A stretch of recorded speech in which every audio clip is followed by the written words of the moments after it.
Welcome, everyone. So nice to be here. And thank you for the introductions of our panelists, so we can get right to the topic.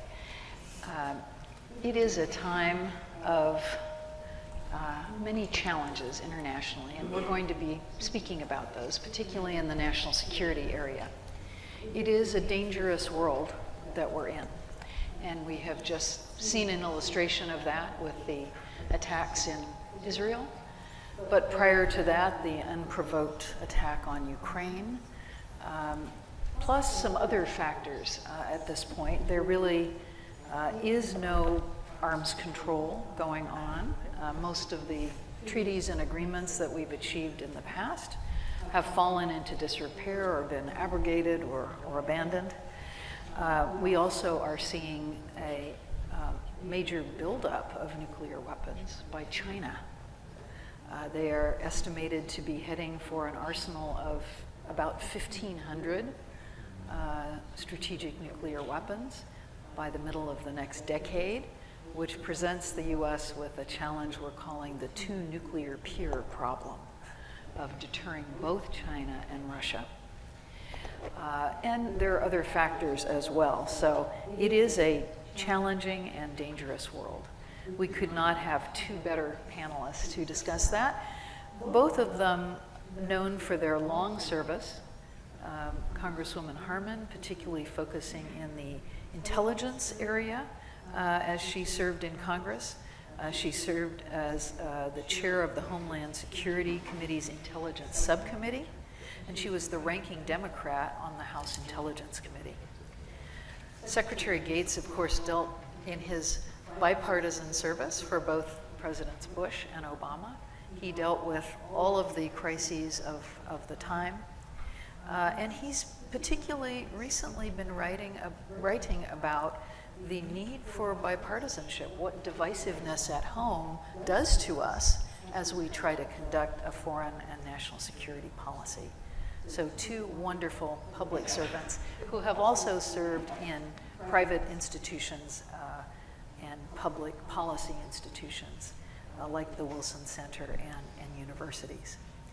So we're going to go right into a series of questions which we'll ask both of our panelists to comment on. And then I missed the memo on this. Are audience questions included in this panel? Are they written? Are they oral? Will there be a mic passed around? The mic will be passed around. So be thinking about your questions for these two wonderful public servants. I'd like to take a look, and perhaps it's because I have just come back from Washington last night from releasing something called the Congressional Strategic Posture Commission report, assessing threats to America's security. I'd like to start by talking about the threats and your assessment of the threats. Again, Ukraine, Hamas, China's expanding nuclear arsenal, North Korea's nuclear program, the demise of arms control. What do each of you see as the greatest threats to US security and the security of our allies and friends, and to global security in a larger sense? Let me turn, first to Congresswoman Harman. Well, good morning, everyone. I'm the newbie here, and the reason I'm here is because Bob Gates called me, and I have no capacity to turn down Bob Gates ever. And you shouldn't either. But he and I have known each other for a very long time. He was leaving as director of the CIA when I was elected to Congress, but we overlapped in service and a variety of other things, and then he became Secretary of Defense during my service in Congress. And he, if you had to pick one, pick Bob. Somebody who stands out as always putting the country first, which is something that maybe 0.001% of our politicians now do. What's the biggest threat? The biggest threat is us, our dysfunction. I've read a good article lately.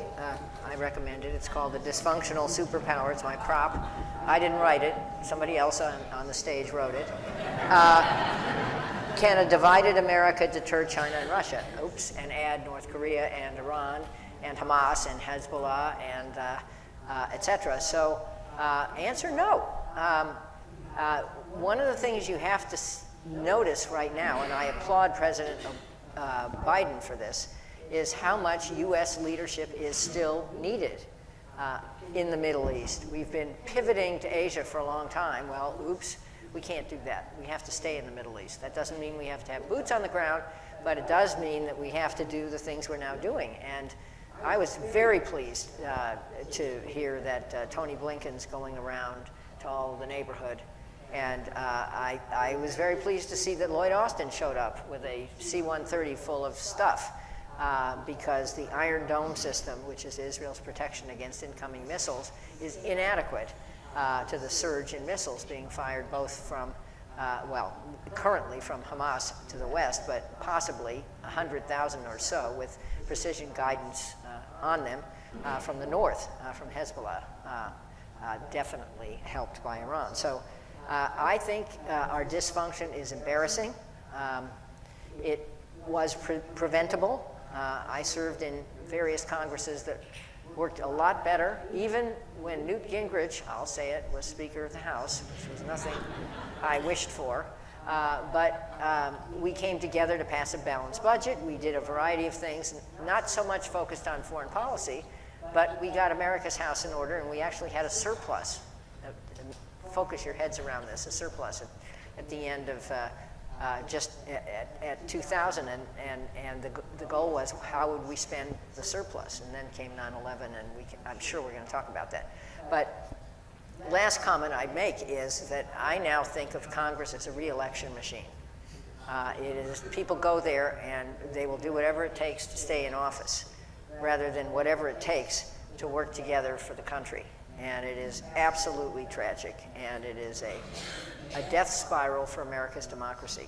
And so one of the good things about all of you Eisenhower Fellows is some of you are in, or many of you Eisenhower Fellows, you're in countries where people work together and respect each other, and civil society is stronger than it is in America now. So I think you have a lot to teach us. Thank you.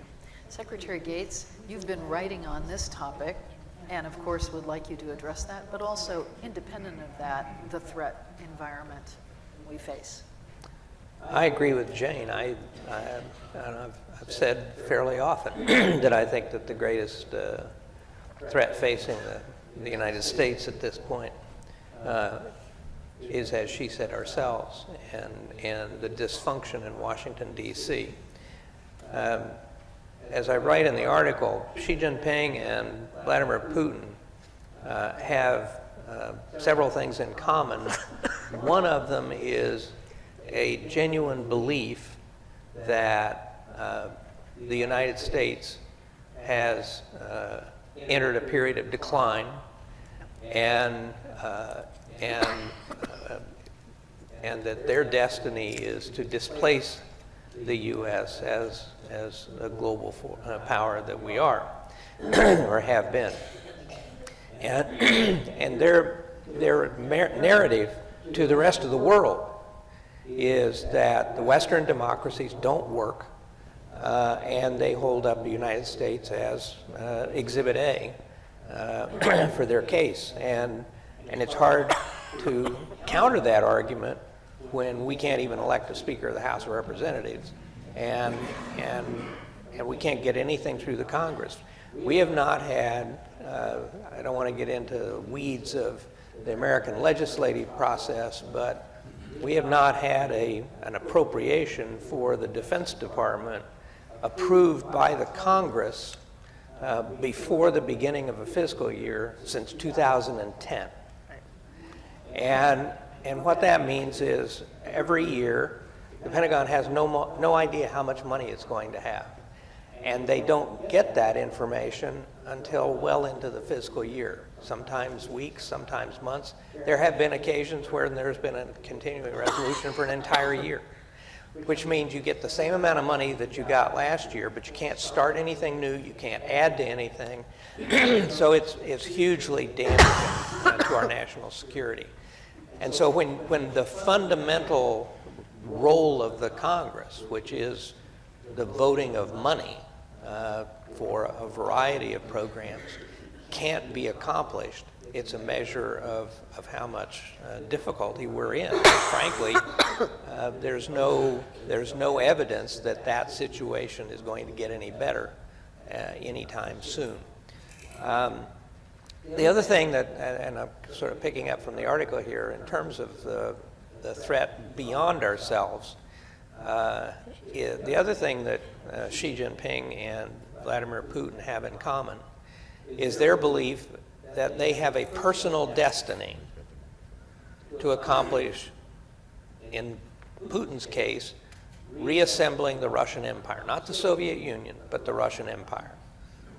And as my mentor and friend Zbigniew Brzezinski wrote frequently, there can be no Russian Empire without Ukraine. So for Putin, it's Russia, Ukraine, Belarus. And he is determined to make that happen. And he believes he can outlast us in this conflict in Ukraine. Xi Jinping believes it's his destiny to reassemble all of imperial China, which includes not just Hong Kong, but Taiwan as well. And he's told his military to be ready by 2027 to take it by force. I don't think that's going to happen unless he makes a serious miscalculation. But when we are distracted in the Middle East, in Ukraine, and we can't get our own house in order, there's always the worry that he will make another big mistake and do something that could end up causing a war. So those are the two main threats, but as we've seen in the Middle East in the last week, Hamas and the situation in the Middle East is extremely volatile. The risk of that war expanding is real. And I think the longer it goes on, the more likely that Hezbollah will become involved in the north more than just trying to annoy the Israelis, if you will. So there's a lot of these problems around the world, but just finally to conclude the answer, going back to something Jane said, what is clear from Ukraine and now in the Middle East, but also in terms of dealing with China, without American leadership, it's hard to imagine who else could bring together the democracies to deal with these challenges and with these threats. And the place where I hold U.S. presidents and political leaders at fault is their failure in recent years to educate the American people why our obligations and our acceptance of responsibility for global leadership is so important, not only for our security, but for our prosperity as well. Thank you.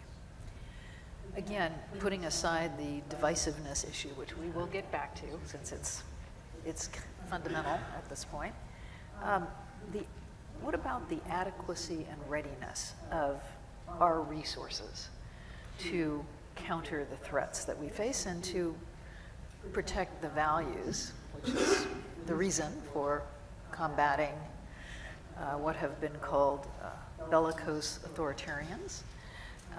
What about our resources, our priorities and level of defense spending, legacy weapons, programs of record, deterrence, diplomacy, soft power? How are our resources, aside from the divisiveness, positioned to meet the challenges we see in the world? Not well, and that's for a number of reasons. At breakfast, Bob was pointing out how stupid it was to dismantle the U.S. Information Agency, which was our primary public boombox about why America was doing what it's doing. Since that has been dismantled, we don't really have a boombox, or maybe we have 100 boomboxes in various social media, each of which disagrees with the other piece of social media, half of which reflect mis and disinformation. So understanding what America's policies are is very difficult for people in America, and obviously for many of you. And that's a huge tragedy. I want to just add to something you said, Gloria, which is, to me, our best weapon is our values. It's not a tank or a gun or, you know, a drone or whatever else it is. It's not that those things aren't important. They are important. And I chair something called the Commission on National Defense Strategy, which is looking at all that. I know you know that. But the bottom line there is not just that more is better, more stuff. Better is better. And trying to think through what does it take to protect, to deter and protect against the threats we face now. And they're all in Bob's wonderful article. You have to think about it differently. So I think living our values, which we haven't done very well, I mean, think Guantanamo Bay Prison as an example, is a better weapon than almost anything else I can think of. And watching what's going on in the Middle East now, I did mention this. I'm hoping that the Biden strategy with Tony Blinken there and Lloyd Austin there is not just to deliver stuff to add to weapons that Israel has to protect itself, but it is to tour the neighborhood, and I think Tony Blinken is doing that, and talk the neighbors into being responsible. I mean, what is the end game here? According to me, not that anyone is asking me to fix this, according to me, it is a region at peace where Palestinians with responsible government have a state at some point. And so there is a two-state solution there. But in addition to that, where all the states have trading relationships with each other, Israel, remember, is a startup nation. It has a huge technology base to share if folks want to share it, and where Iran in particular, which is a bad actor at the moment, recognizes the folly of using nuclear weapons, or at least breakout to develop nuclear weapons to destabilize the whole place. So I don't know Bob would know better, and you probably would too, Gloria, what I think about a request that Saudi Arabia was making as part of this deal, which is to have a civil nuclear capacity. I don't know what I think about that, so I think there are smarter people on this panel who could opine about that. Thank you. So adequacy of our capacities and resources. So we do have the strongest military in the world. We spend more on the military than the next 10 countries together, including Russia and China. But we have allowed our infrastructure supporting our military to deteriorate. So the Pentagon is in the strange position of having the money to build new ships, more ships, but we don't have the shipbuilding capacity to do it, whether it's submarines or surface warfare warships.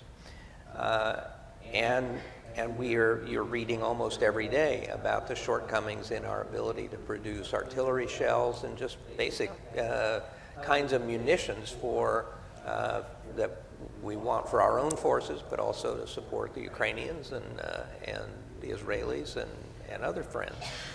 So we have infrastructure problems that is keeping us from building up our military to take into account the fact that we now, for the first time since the Korean War, face aggressive powers both in Europe and in Asia.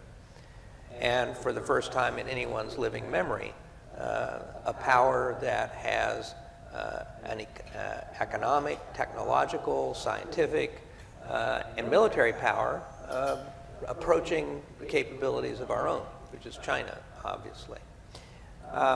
So we have a very strong military right now, but our ability to modernize and to expand that capability to deal with the new threat environment that we face, I think is very limited. And then when you have the paralysis on the budget that we have now, that goes back to our answer to the first question. It holds back our military from being able to capitalize on the resources that they've been given and to expand our military to deal with these new threats. And I don't even get me started on not being able to promote and confirm senior military officers to their positions of power at a time when we're facing all these threats and all these problems, and we can't even we have 300 general officers who cannot take their positions. I would just add that where we are really lacking, particularly in competing with China, is in what I call the non-military instruments of power. Jane alluded to the dismantling of the U.S. Intelligence Information Agency in 1998. Also significantly reduced the capacity of our Agency for International Development. It was a more independent agency. Now it's more under the State Department. But the Chinese under Jintao invested about $7 billion in creating a global communications network at a time when we dismantled ours. And so there isn't a country on the planet that doesn't have access to Chinese internet, Chinese television, radio, or print media.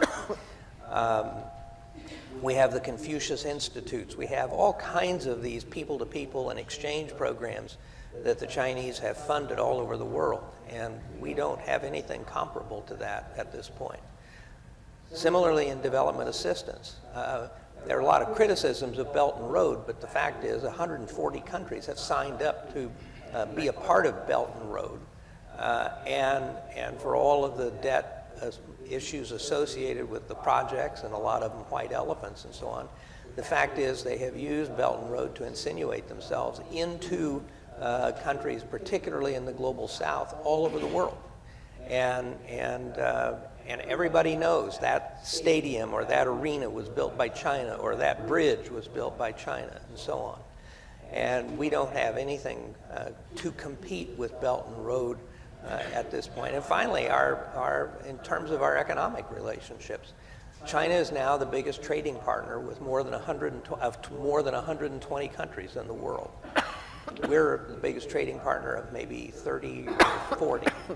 And there's no appetite in our Congress for trade agreements, even bilateral trade agreements with other countries. So in these non-military areas, we totally have walked away from the capabilities that in many respects were critical to our success in the Cold War, because there was no military conflict with the Soviet Union. That contest was actually fought out and determined by non-military instruments of power. That's right. And we're in the same boat with China. If we can avoid a war with China, this contest will be fought with non-military instruments of power, and we have disarmed ourselves in that category. So I think,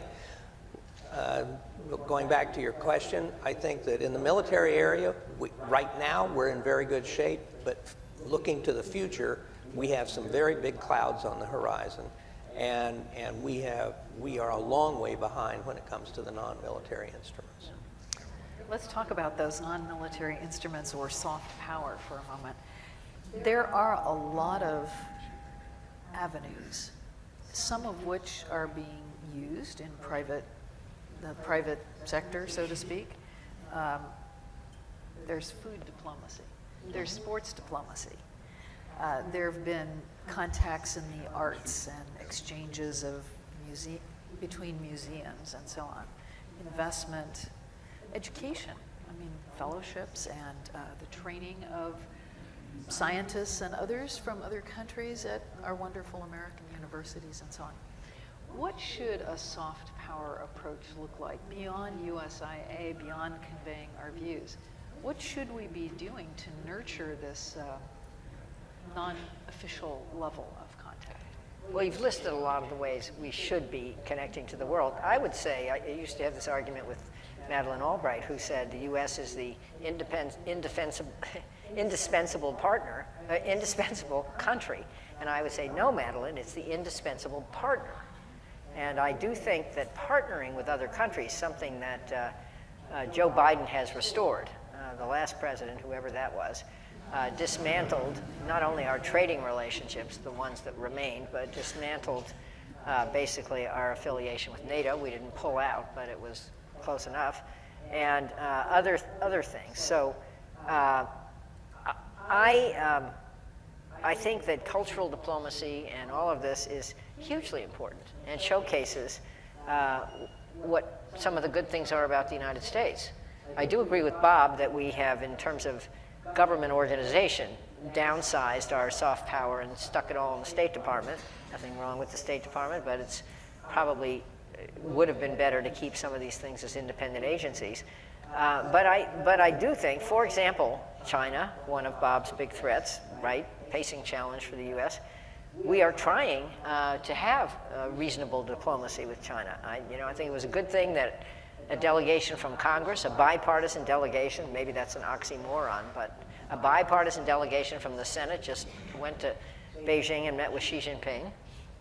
And the things they said and the things he said were encouraging. That doesn't mean it's going to change everything, but that's an example of soft power. And Biden is going to meet with Xi Jinping soon in San Francisco.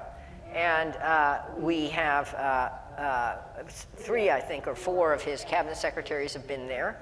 And I gather the former, George told me this, the current Chinese ambassador was an Eisenhower fellow. Is that right, George? Yes. How cool is that? Yeah. Penetration at the highest level. Yay. So I'm expecting, George and Bob, that you will make a big difference there with our soft power to China. Right? Right. But seriously, let's not undersell soft power. Joe Nye, who teaches at Harvard, was the one who invented those terms, and I always used to say to him, there's also smart power, which is the combo of soft and hard. And I think we need both of those things in order to make clear that America is not kidding around. And our hard power is a deterrent. Our soft power is a way to sell is a better selling tool, I would say. And if we do both, and I think we're trying to do both in the Middle East right now, in the way we're helping Israel and making sure that there is moral clarity about what Israel is doing. I cringe to think what's going to happen the next few days, but I don't know that I have a better alternative. At any rate, I think that that's the way forward with allies. Side note, you mentioned San Francisco. Coming up next month will be the APEC Leaders Summit, the largest international conference to be held in San Francisco since the UN conference at the end of World War II. Really? The 21 Asia Pacific nations leaders will be meeting here. President Biden is the host. He's what's called the CEO of APEC this year. There is a lot of discussion about the possibility that Xi Jinping might come. They might have a meeting on the sidelines. But in any case, it will be a wonderful opportunity for our city here in San Francisco and for the international community for a meeting, some of which is focusing on environmental issues. That's the primary focus, just transition in the Pacific Basin to zero carbon economies.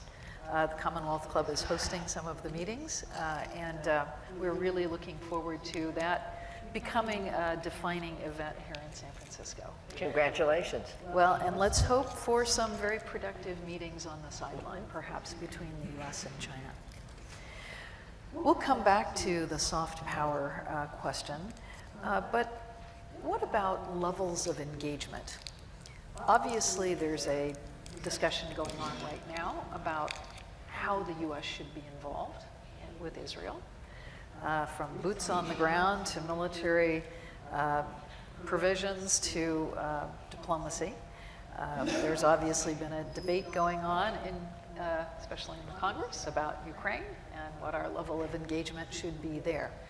What do you see as the appropriate level of engagement? Let's take those two cases, but more broadly, if you want to. how should the U.S. be engaged? Boots on the ground, money, supplies, diplomacy. What do you see for Israel and Ukraine? I think Bob should answer first. Okay. Your turn to go first. So I think there is no appetite in this country for the deployment of U.S. military forces into Ukraine or into the Middle East. We were at war in the Middle East for nearly 20 years. The American people are fed up with that. And so I think our role, our level of engagement, in essence, is what we are doing now, both in Ukraine and with respect to Israel, in terms of both diplomatic support and political support, but also economic assistance and military assistance, military supplies. And everyone is familiar with the extent to which we have been doing that. There is growing impatience on the part of a number of Republicans, particularly in the House of Representatives, with further assistance to Ukraine. My personal view is that opponents of further aid are a minority in the Congress. I think there's a very strong majority, bipartisan majority in the Senate for continuing to support Ukraine. I think there is still majority support in the House. But there are enough members, we are seeing in the speaker's contest that 4 or 5 people in the House can completely cripple the entire organization. So I think to the degree a vote on assistance to Ukraine is delayed, it's because of the parliamentary maneuverings of a small number of people who are opposed to it, as opposed to the notion that a majority of the House of Representatives is opposed, because I don't believe that. You have very broad bipartisan support in the Congress for protecting Taiwan, for supporting Israel, and I think not as unanimous or not as broad, but still very strong support for Ukraine. You also, Vladimir Putin and Xi Jinping have accomplished what no other person have accomplished, and that is they brought Republicans and Democrats together in the Congress, all of whom almost all of whom have very strong feelings about China, and somewhat less so, but still strong feelings about engaging with and contesting with Russia. So I think that the level of engagement where we are in these particular contests is about where you get a lot of support in this country, and I think it can be sustained. I think that sustaining is the key question. How long are we prepared to stick with these allies? How long are we prepared to continue supporting them and sending stuff? Putin is counting on all of us, both Americans and Europeans, to tire of this war in Ukraine by next summer, and if not by next summer, then by our elections in 2024. And the fact that, he is counting on the fact that popular opposition will grow and we will cease our assistance to Ukraine. He is counting on that. He has restructured the Russian economy so that they can sustain their part of this conflict well through next year. So the constancy of our commitment and our engagement is a real issue. And the final point I'd make on constancy is that because of our paralysis here at home, and because of the growing isolationist sentiment in the Republican Party, because other countries don't know if Biden's outreach to our allies and cultivating our allies, creating bigger alliances, is a one-off. And if he disappears from the scene and Trump comes back, or somebody like Trump comes back into the White House, whether the United States will retreat into isolationism. And so all of our friends and allies are hedging their bets right now, which is a very dangerous thing, because they don't know with high confidence whether the United States will be there to protect their security for the long term. And once you lose that confidence, that trust of other countries about your sustaining your commitments, it's very tough to get back. So our engagement really is critically important, but it's our willingness to sustain that engagement that I think is so critical. Well, I would just totally agree with that, which is why I wanted Bob to go first. But I would add a few things to that, too. Number one, this is not a game. Many of you out here in Moldova and other countries are directly at risk if Ukraine doesn't win. Russia will be in your country in 5 minutes, and maybe there'll be a NATO engagement. I get that, and NATO is some protection, but I think, again, it's a test of U.S. leadership. About half of the cost of being in Ukraine has been borne by the U.S., and if the U.S. is AWOL, it's going to be very hard for all of you to sustain the NATO engagement in Ukraine. So it's not a game. It's very serious. Second point, the argument that this costs too much money, oh my God, the budget isn't balanced, oh dear, is totally bogus. Sacred cows, or that's what we call them in the United States. They're not animals, but things that are off the political radar because they're too controversial, include entitlement expenses. We have a Social Security system, a Medicare system that costs a fortune. And paying interest, well, first of all, the trust funds for both of them are going to expire in 2030. But paying interest for those programs is what's breaking the budget. And we don't have anybody with the guts to say, wait, maybe we should reform those programs, which first of all would make them last longer, and second of all would reduce the strain on our budget. I was around in 1997 when we balanced the budget.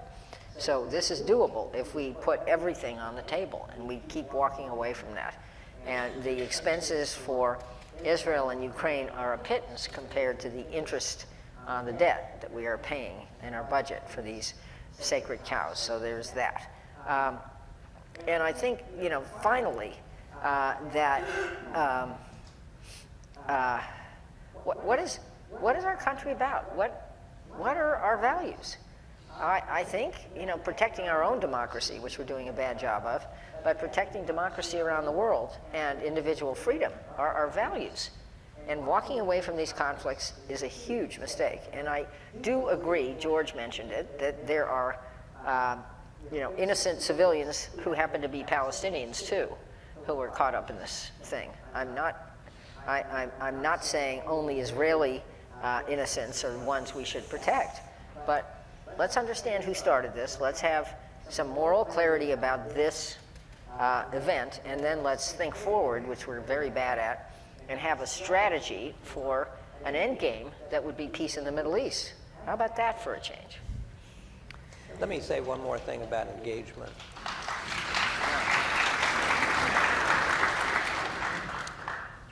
One thing that could promote much greater American engagement, it seems to me, would be a vast expansion of the Eisenhower fellowships.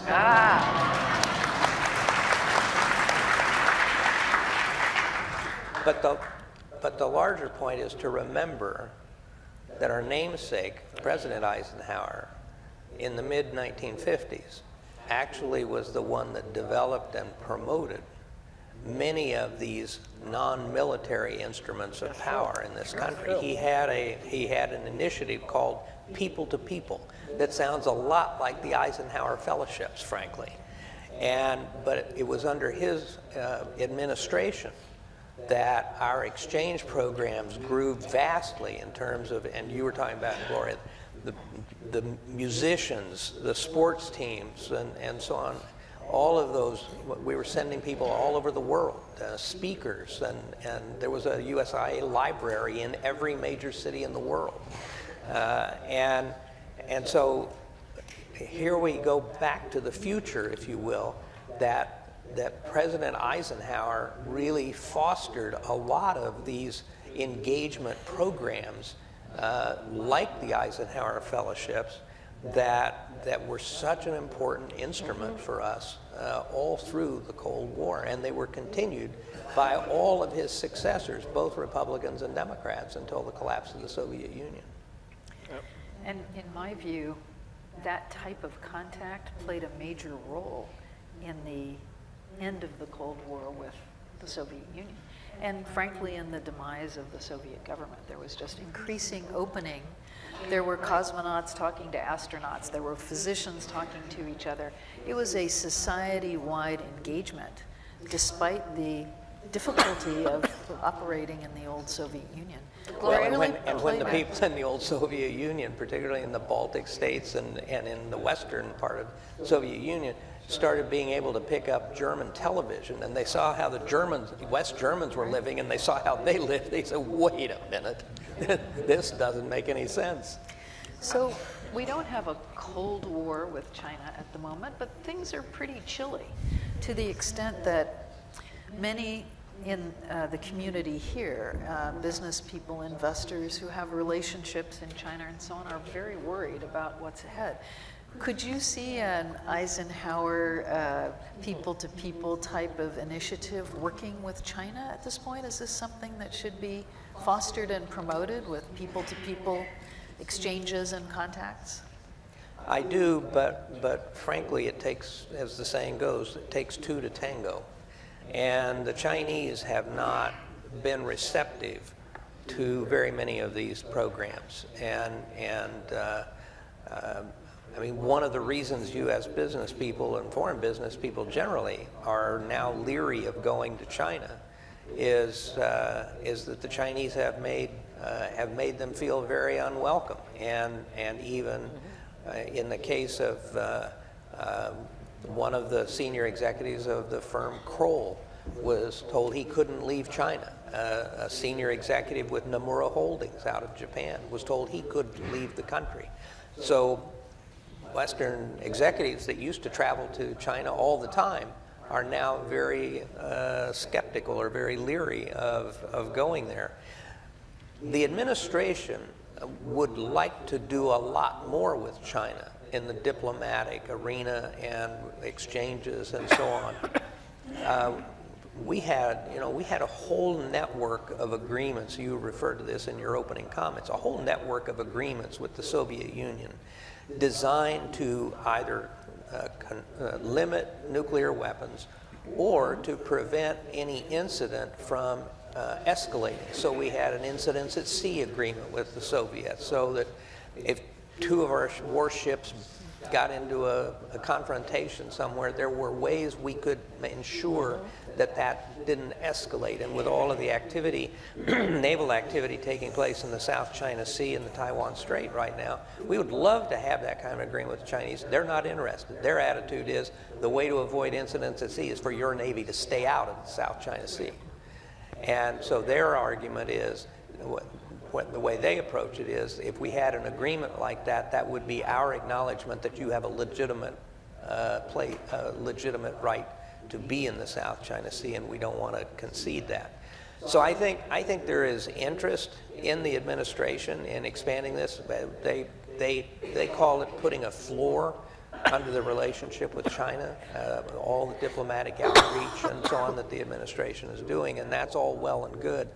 But the climate is not right now for non-governmental engagements, partly because the Chinese have made going there so difficult and so inhospitable and, frankly, in some respects, so dangerous. Do you see any opportunities for those kinds of breakthroughs with China?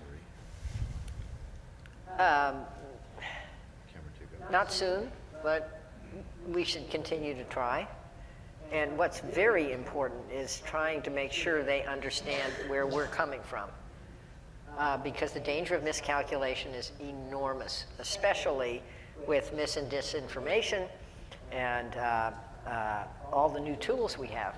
I was going to mention something, Gloria, that we didn't discuss in terms of soft power, and that is space. I'm on the advisory committee to NASA, and we, Bill Nelson, who's a former senator who is now the head of NASA, did a tour in South America recently and was treated like a rock star. He went to campuses and kids who want to learn science and wanted to know all about what he's doing. There are, I think, 140 countries in the world that have nascent space programs. And there's something we can help people with and talk about this amazing tool called the Webb Telescope, which when it was announced last year, I think it was last year, time flies, was announced as a gift to the world. Talk about soft power. That's really exciting and causes kids to dream of a different world. And that's part of changing the environment.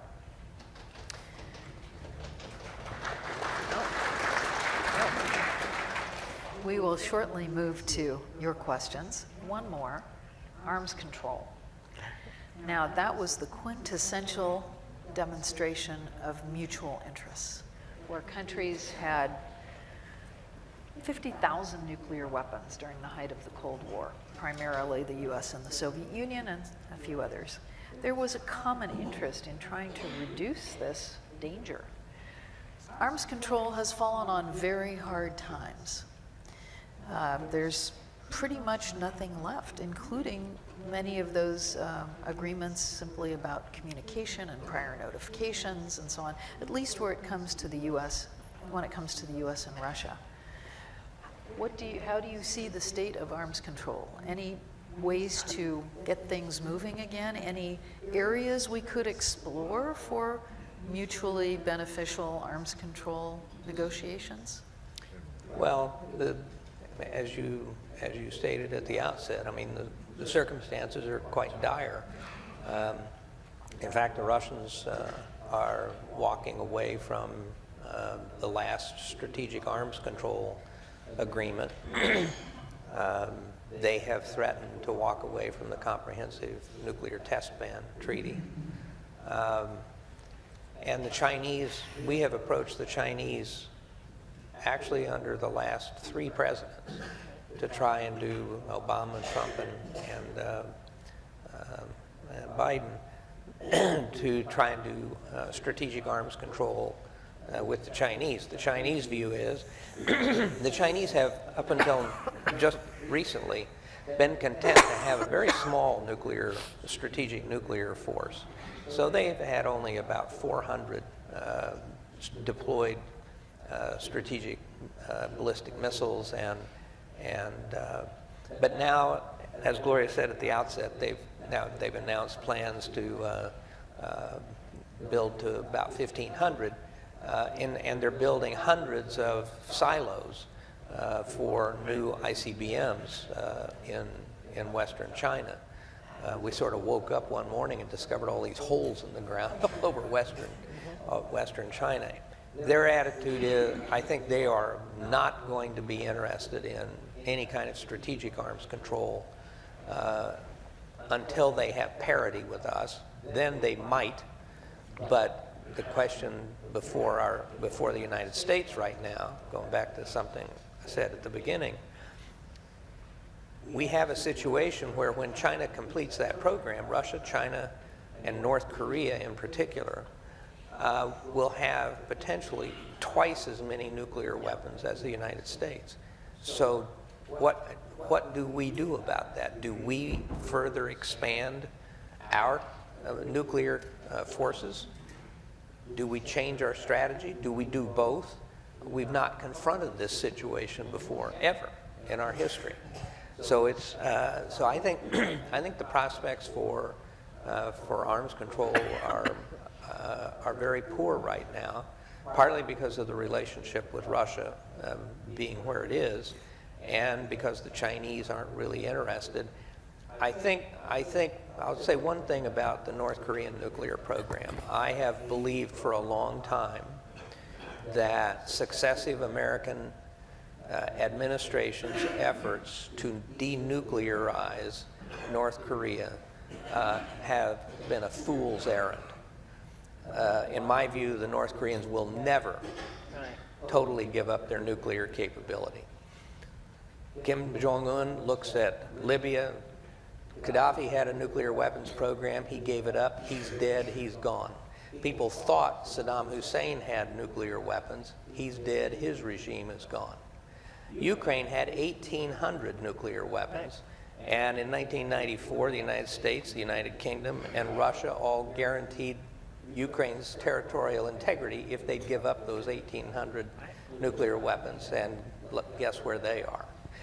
So Kim Jong-un looks at that, and why in the world would he give up all of his nuclear capability? So my view is, in terms of arms control or trying to contain North Korea, if you will, our objective should no longer be a completely unrealistic attempt to get them to completely denuclearize, but how can we limit the number of weapons they have to a very small number and the number of their delivery systems to a very small number. That may be attainable. Denuclearization in general, I think, is never going to happen. I'd add a few things. I agree with that. How can we make sure that there is not misinformation in the system?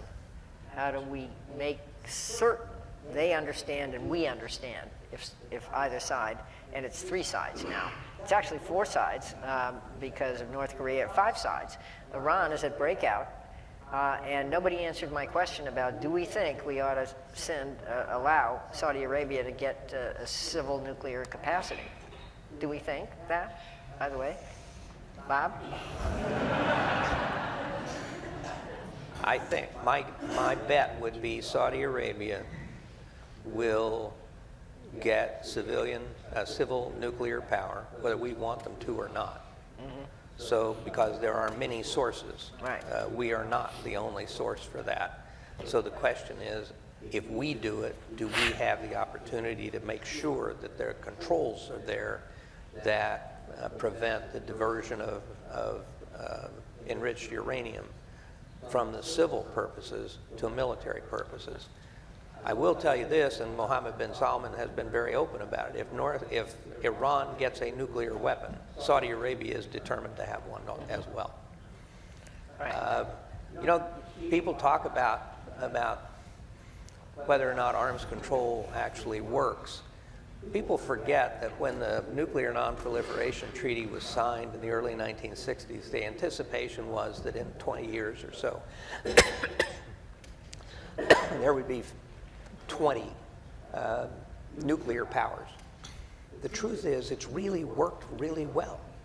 We were able to persuade people. Forget, Taiwan had a nuclear program. We got them to give it up. South Korea had a nuclear program, weapons program. We got them to give that up. Argentina had a nuclear weapons program. We got them to give it up. So the Non-Proliferation Treaty actually has worked.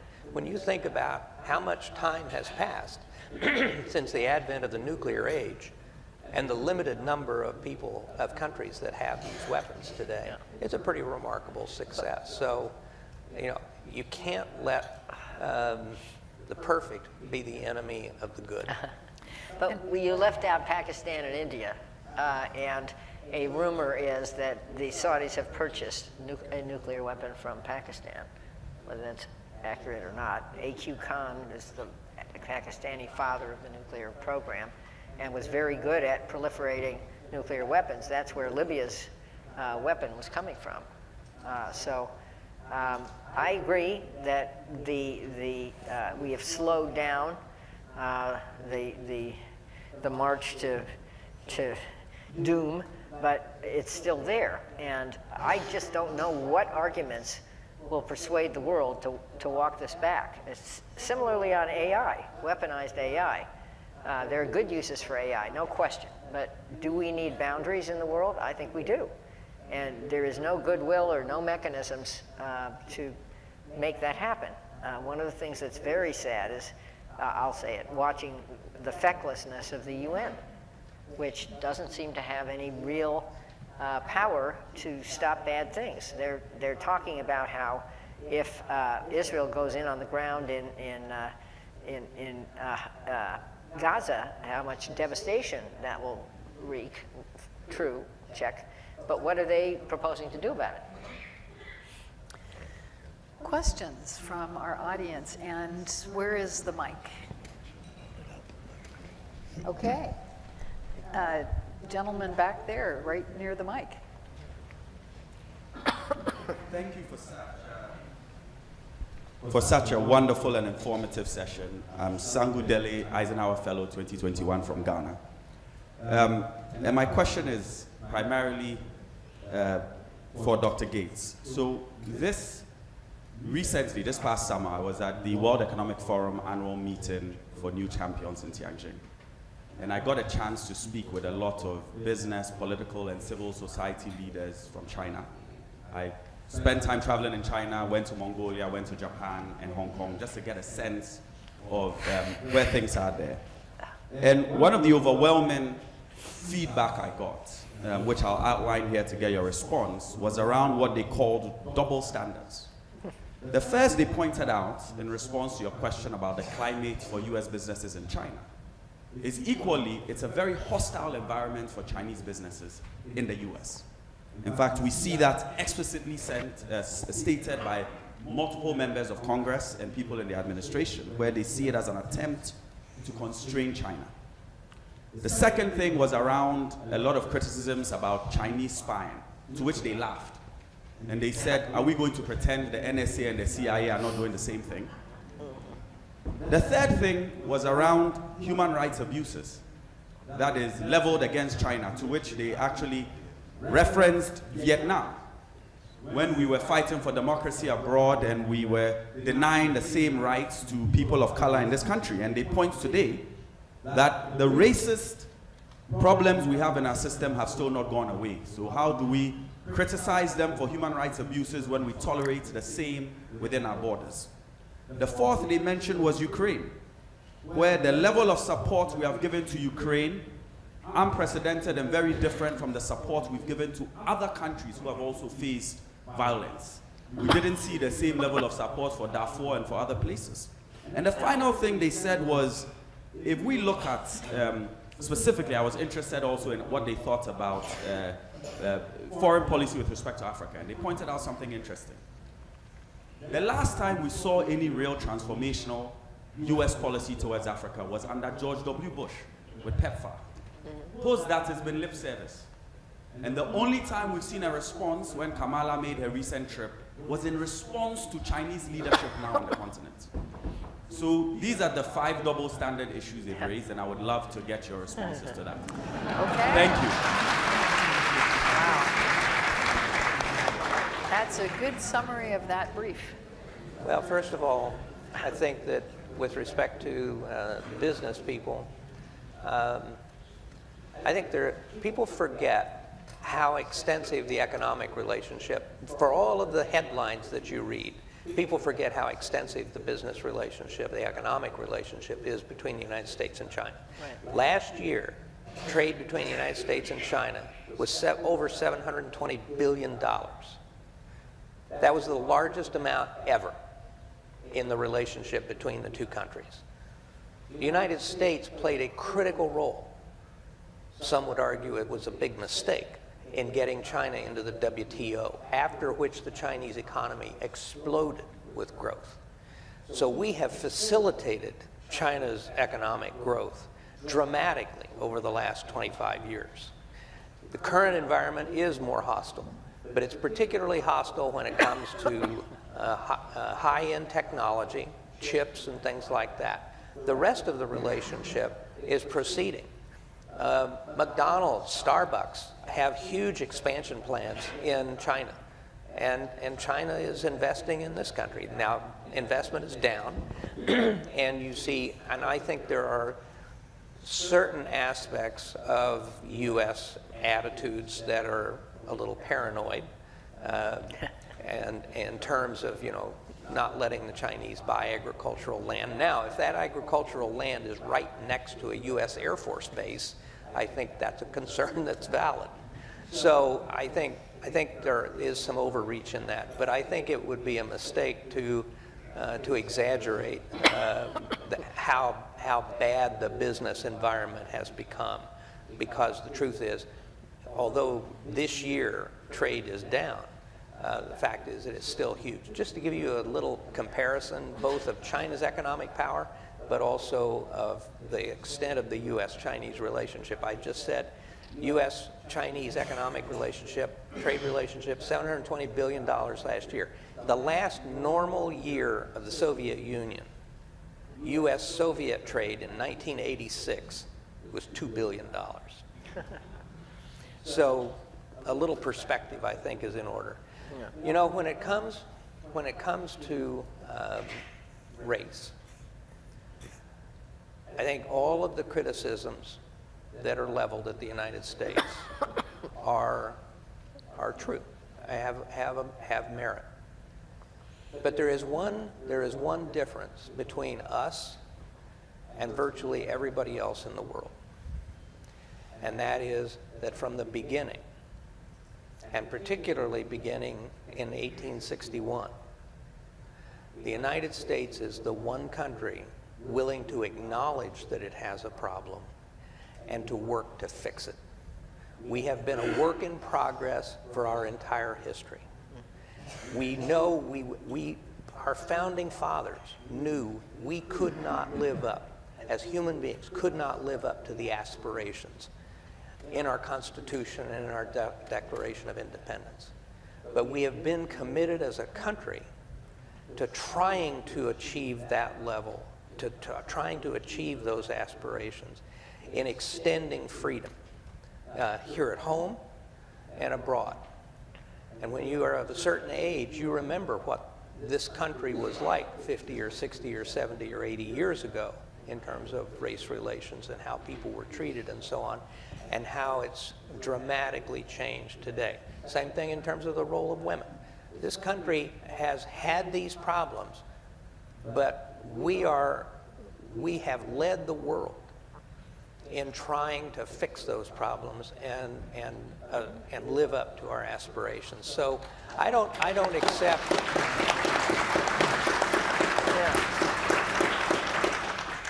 The last people I want to be lectured to about double standards are the Chinese. And I think that, you know, my argument back to them is, of course we've committed these, we've had these problems, but we're honest about it. We're willing to admit to it, but we also, as I said, have been working to try and address, these problems. And I would tell you, you know, because of the way we fought the Cold War, in 1991, 400 million people had the opportunity to live in a democracy in Eastern Europe and in Russia itself. What they do with that opportunity is up to them. But we gave them that opportunity. They seized it, but it was our willingness to confront the Soviet Union for 45 years that created that opportunity. Here, here. The only thing I'd add about China is think about 1 to 2 million Uyghurs in concentration camps and what is essentially a genocide. I can't think of anything comparable to that here, which doesn't excuse us. As Bob said, one of our founding words, and I think it was in the Declaration of Independence, was, in order to form a more perfect union. We knew it wasn't perfect, and it's still not perfect, but there is the effort to try to make it better here, and I don't see that in China. So, yeah, I'm the fellow from China. I'm Solomon. So I'm great to hear because the China-US topic becoming so popular. And this time we have our 15 Chinese fellow and also with the family members coming here. Why we're here? Cooperation, communication, to make a better world. So it was mentioned about the Chinese ambassador, Xie he's our fellow. So you see, it's all good things to have people have a better understanding each other. I think China is such a big country, 1.4 billion people. Right. I think a lot of misunderstanding happens, especially during the COVID. Because the COVID, China have a very strict policy for the COVID zero. So the COVID zero is not friendly for everybody, not only for American, also for Chinese as well. People don't like it. But of course, now we open up. So actually the social media give us a lot of misunderstanding, leading people to a different way to create a lot of misunderstanding. So I think Eisenhower Fellowship is now playing the most important role, how to make the private communication can have a better understanding each other. I think from myself, represented from the, I'm not represent any government party, I represent the private sector, I'm the business owner. So I can tell most of the business owner, elite class, middle class of Chinese are very warm welcome to have a better relationship with US, better cooperation. So I said this is, about more than 100 million people middle class in China, or maybe 200 million people middle class. So they're all willing to have a better cooperation with US, better cooperation with international relationship.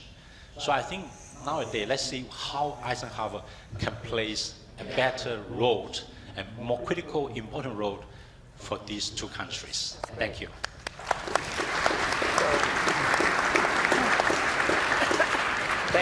Thank you for that, and I totally endorse what you just said. But let me tell you, I think that the relationship with China is cyclical, and we forget that it wasn't too long ago we actually had a very positive relationship with China. And I will tell you, my first visit to China, to show you just how far things have come in the last few years, my first visit to China was at the end of 1979, beginning of 1980. After Deng Xiaoping had visited Washington, D.C., and I was in China with the director of CIA to create a joint intelligence effort with the Chinese to spy on the Soviet Union. That's pretty cool. We built cool. huge radars in Western China to monitor Soviet weapons testing and missile tests. And we were teaching Chinese PLA officers how to read telemetry. How to read telemetry was in the United States was classified top secret. And we were teaching the PLA how to do it. So things have come quite a distance from 1980. But, I think most of us hope that at some point this situation will turn and there will once again be an opportunity where we have a more open, let's face it, the United States and China are going to be competitors for a long, long time. But if we can keep that competition peaceful, then we will all benefit, it seems to me. So let me just say one thing about one of the double standards, which is racism. We had the very regrettable situation here in the Bay Area and elsewhere during the COVID pandemic of attacks on Asian Americans and Asians. Yeah. A number of incidents right here in San Francisco, deeply of concern, deeply regrettable and embarrassing. And the Asian American community in San Francisco and the Bay Area has been very strong in trying to prevent this and protect the Asian American community. So I'm very sorry to have seen that. Secretary Gates mentioned a work in progress. I'm proud to be the descendant of abolitionists. My great-grandfather fought in the Civil War. Dwight Eisenhower was a Republican, as was my family. Republicanism meant something a little bit different back then than it did. It was the Progressive Party opposed to slavery. And one of his brother spent a year in Hendersonville prison, and so I'm very proud that my family fought. It is a work in progress. We all have to fight racism and discrimination everywhere at all times, because it will raise its head. It is still present. Hear, hear. One of the extraordinary opportunities I had in government as a member of the Defense Policy Board was to sit next to Henry Kissinger for 10 years. The young Henry Kissinger, he's only 100 and a half, and still so productive, writing a new book, go figure. But he would talk about how he, with Nixon, or Nixon with him, he said it was Nixon's idea, made these secret visits to China to set up Nixon going to China, and in the early 70s, which even predates what Bob was talking about. And when you think about that, there is a much more complex history. Sadly, bashing China is political retail these days in this country. Both sides do it, and neither side knows anything about it. But consistent with what Bob said, we need to confront China where there are things we disagree with. We need to compete with China, and we need to cooperate with China. Let's understand that we can't do anything about climate or really terrorism if we don't work together with China. So Henry and Richard Nixon had it kind of right. Let's see, how long? 70 years ago, 70 plus years ago. And you know, maybe there's a way. I did hear what you said, to go forward to a better place. And George, you have to invite this Eisenhower fellow, ambassador, to come next time. Right, George? Other questions? Mike is right behind you. Oh, Okay. here. I'm sorry. Go ahead. Hi, I'm Jim O'Shea. I'm a journalist and friend of the Eisenhower Fellowship. And I want to ask a question about Israel and our aid. We've been giving billions of dollars in military and economic aid to Israel for as long as I can remember. Yet, I just returned from a month in the Middle East, including time in Israel and the West Bank. And it's pretty clear that a lot of our money goes to support an IDF that is enabling the settler movement to expand on land illegally.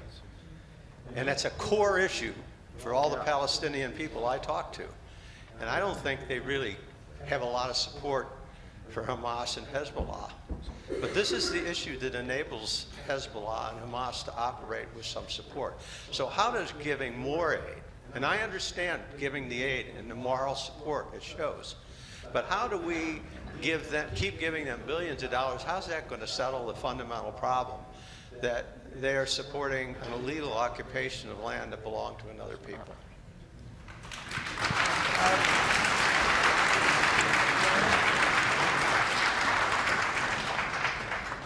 So the United States, first of all, the IDF does what its political leadership tells it to do, just like the American military.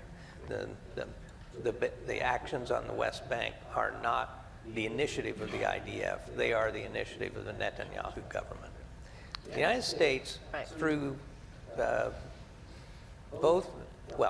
under several presidents, including a couple I work for, have opposed many of the measures that the Israeli government has embraced in terms of both how it treats the Palestinians, but also how it, the settlements. I will tell you, I worked for 8 presidents, 5 Republicans and 3 Democrats. And the angriest I ever saw, every single one of those presidents, was against Israel. And it almost always had to do with settlements or obstructionism in peace negotiations. And they just would be frustrated. And so the United States has opposed these efforts. But the problem that the Palestinians have is that there are 2 sets of Palestinians. Right.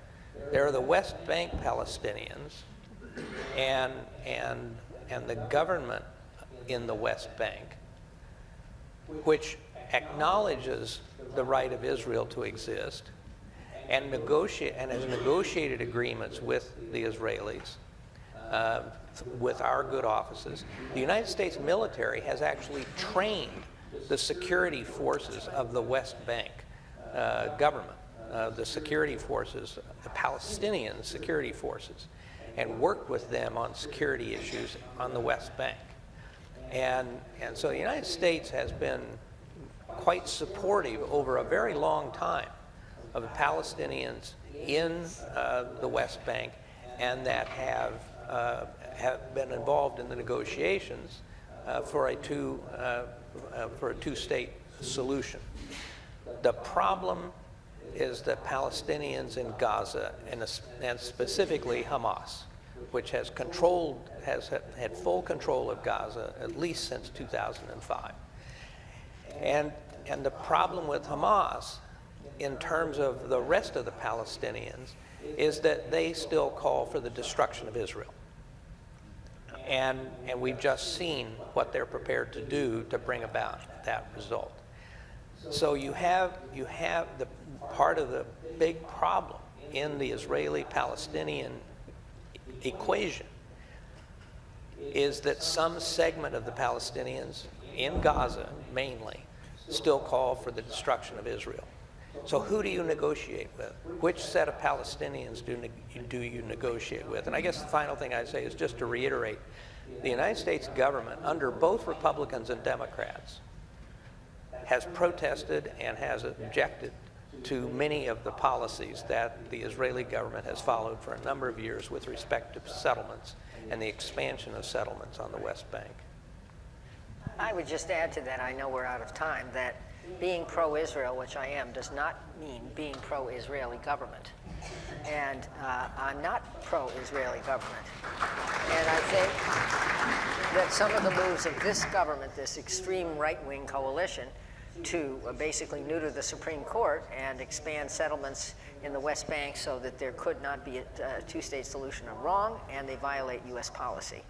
And Bob is right that there are two sets of Palestinians, but let's understand that the PA, which is the group that changed its charter, I was actually there in Ramallah in the late 90s to eliminate the section that called for the annihilation of Israel. They changed their charter. They haven't been a very constructive force either. When is the last time you heard Mahmoud Abbas in the last few days condemn the violence? What steps have they taken to rein in their neighbors on the west side of Israel? So I think the question is fair, but I think it's a very complicated situation. And as I said a while ago, where I hope this ends up is with some regional solution that does create better governance in Israel and in Palestine, and the opportunity for Israelis and Palestinians to have their own states and live in peace and harmony in a region that appreciates how much better it would be for everybody if they could do this. Let me ask about our timing here. I think we're done. We're done? Yeah. Okay. I know you're going to have more time for more discussion throughout this conference. So I'd like to thank Secretary Gates, Congresswoman Harman, and all of you. Terrific discussion.